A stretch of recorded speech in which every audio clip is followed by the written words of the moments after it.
Assalamualaikum warahmatullahi wabarakatuh. Alhamdulillah kita sore ini bertemu kembali. Seperti biasa saya akan satu persatu menjawab pertanyaan dari netizen. Sekarang ada pertanyaan yaitu bagaimana pola asuh bapak yang thinking dan anak yang thinking ya. Biar bisa efektif dan efisien bagaimana? Ini akan saya jelas sebagai berikut. Jadi kalau kita orang tua, misalnya bapak nih ya, bapak yang menjadi parent leader kepada anak, yang bertanggung jawab mementoring anak ya, itu sama MK-nya ya, misalnya thinking dengan thinking. Maka di sini yang terpenting adalah bahwa orang tuanya ini mentalnya harus positif ya. Mental positif thinking nanti akan saya sampaikan di sini, tapi tidak semua, karena sebagian mental positif itu digunakan untuk di dunia kerja. Tapi kalau untuk pola asuh nanti saya ambilkan minimal 2 aja, silakan nanti dipraktekkan. Jadi orang tua yang thinking ini harus mentalnya positif dulu, kemudian dia memberikan teladan pada anak yang thinking. Jadi rekan-rekan perlu catat bahwa kalau orang tipenya sama, asal keduanya atau minimal salah satu itu mentalnya positif, kemudian yang masih di level bakat atau personality dia mengikuti yang sudah positif mentalnya, ini insya Allah akan menjadi baik.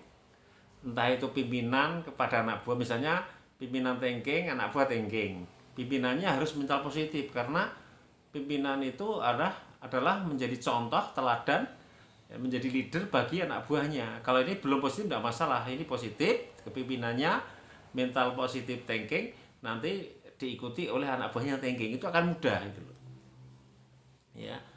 Sekarang kita bahas mental positif yang thinking ya. Berarti orang tuanya harus memiliki, yang pertama adalah berani menyelesaikan masalah dengan orang lain, dalam hal ini anaknya face to face. Jadi dia harus mau bicara dari hati ke hati kepada anaknya. Kenapa? Thinking itu kalau belum positif mentalnya, ketika ada anaknya atau anak buahnya itu bermasalah, itu dia enggan untuk menasihati. Ketika masalah sudah besar, dia langsung marah dengan meledak-ledak. Lah ini menjadikan anak jadi kebingungan ya. Ini orang tua saya maksudnya bagaimana itu.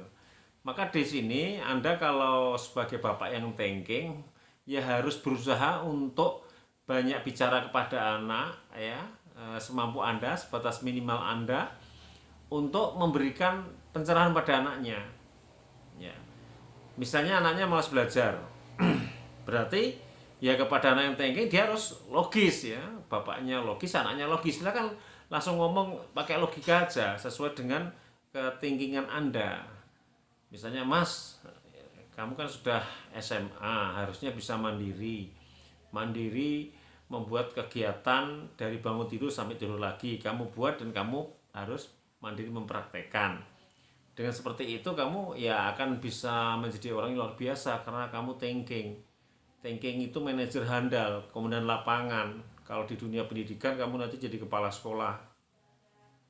Kalau di dunia pabrik yang membuat barang atau manufaktur, biasanya kalau kamu jadi supervisor, manajer, kamu kan menjadi supervisor atau manajer yang handal ini ya. Nah, silakan disampaikan dengan logis, dengan kalimat yang enak, sehingga anak thinking jadi nyaman.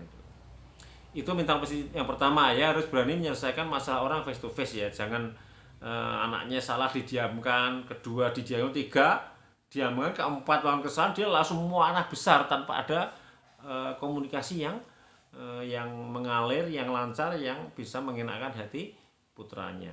Kemudian yang mental positif yang kedua, berusaha bicara hangat kepada putranya ya. Thinking itu kalau masih asli, masih personality, masih di level bakat, itu bicara hangat itu sebuah hal yang berat itu ya.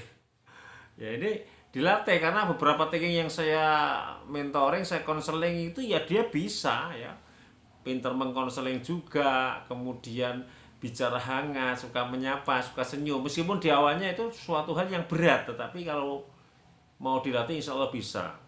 Sementara kalau kita sebagai bapak yang thinking kan tidak ada pilihan lain, ketika harus mementoring atau mendidik anak, kita harus dekat dengan anak, harus berani face to face, kemudian harus bicara hangat kepada anak. Kemudian bapak yang bertanya ini juga menanyakan refreshingnya apa, hadiah yang sukai apa sih? Ya hadiah yang menuju ke refreshing dia. Kalau thinking itu kan sukanya mencari kejuaraan, misalnya dia dapat ranking 1, 2, atau 3, atau dia ikut lomba dapat kejuaraan, silakan hadiahnya yang menuju pada refreshing dia ya. Misalnya di dunia peternakan, pertanian atau perkebunan, beternak, berkebun, atau traveling, peralatan di sekitar sini aja, alat pertanian, alat perkebunan, atau alat traveling ya, terserah mau belikan helm kalau dia besar, belikan motor kalau memang orang tuanya mampu, dan seterusnya.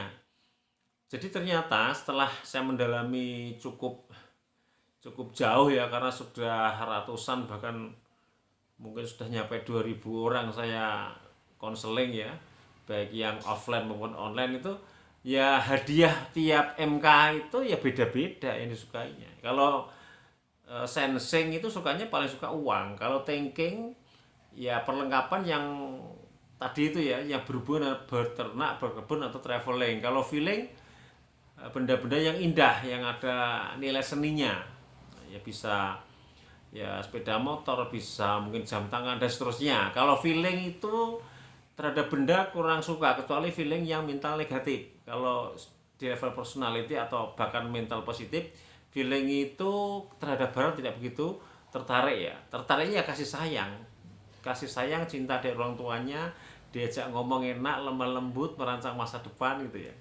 Kalau insting, kegiatan yang uji adrenalin atau kegiatan sosial keagamaan hadiahnya itu ya.